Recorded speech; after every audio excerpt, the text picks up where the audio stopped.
structure de ce projet-là. Donc, nous allons ouvrir le IntelliJ. Nous chercherons notre projet. Open. Donc, le workspace, c'est le 12. Angular 12. C'est ça la version.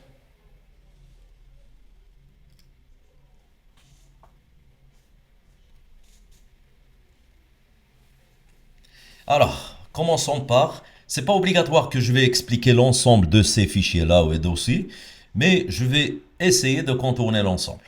Parmi les dossiers que vous connaissez, c'est Node Model où vous allez trouver les dépendances externes. Tout à l'heure, on va ajouter une dépendance et vous allez voir comment ça change et ça s'ajoute directement. Alors, parmi les plus importants fichiers, c'est angular.json. Alors, c'est un fichier de configuration principale d'Angular. C'est là où vous allez trouver la configuration de la production et de l'exécution et du test. Ok? Donc, c'est très important. Là, vous pouvez voir même le chemin de la source, c'est-à-dire où vous allez trouver votre projet. Donc, ainsi, vous pouvez trouver ça. Et autre chose, concernant un autre dossier, ou bien un autre fichier qui est important, le package JSON, peut-être vous avez travaillé notre langage que vous connaissez déjà.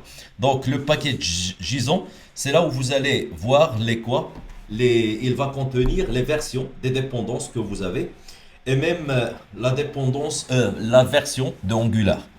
Donc, pour moi, lors de votre livraison que vous allez l'établir concernant le contrôle, les projets que vous allez me les livrer, je dois voir ici la 20e version d'Angular. Je ne veux pas voir les précédentes.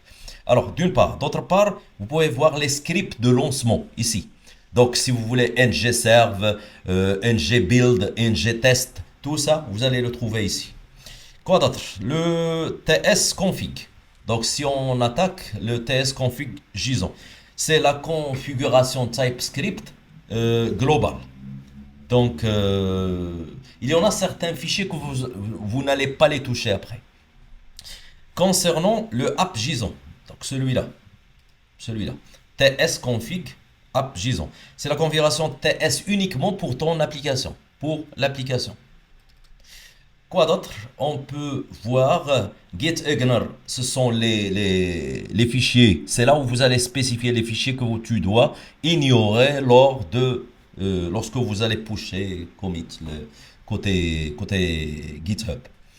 Alors, le dossier Angular. Le dossier, il vient d'être intégré depuis la version 17 jusque-là. Okay? Donc, il n'y en était pas avant. Il est dédié pour quoi faire? Il est dédié pour la cache et aussi pour les informations de CLI. Celui-là, je ne l'ai pas spécifié, mais lorsque vous allez voir spec, toujours, où on va le voir tout à l'heure, c'est quelque chose qui est lié au test.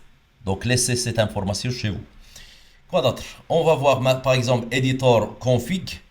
Il permettra le formatage universel.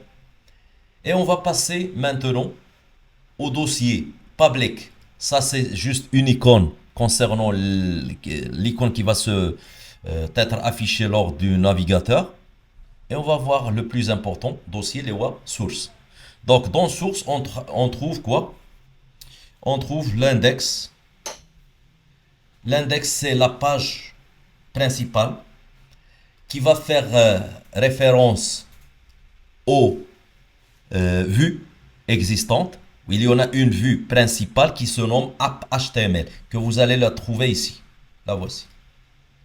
Donc lui, il fait référence à cette page-là. Le main, c'est le point d'entrée, semblablement au Java lorsque vous faites main. Okay. Le style, ou bien le style, ça c'est pour la décoration globale. Et on passe au dossier app. C'est là où vous allez trouver votre application. On peut dire lorsque vous allez créer un component, il va te créer 4 fichiers. Le premier, c'est la vue. La voici. C'est la vue. Elle a une extension .html. Il y en aura sa décoration. La voici.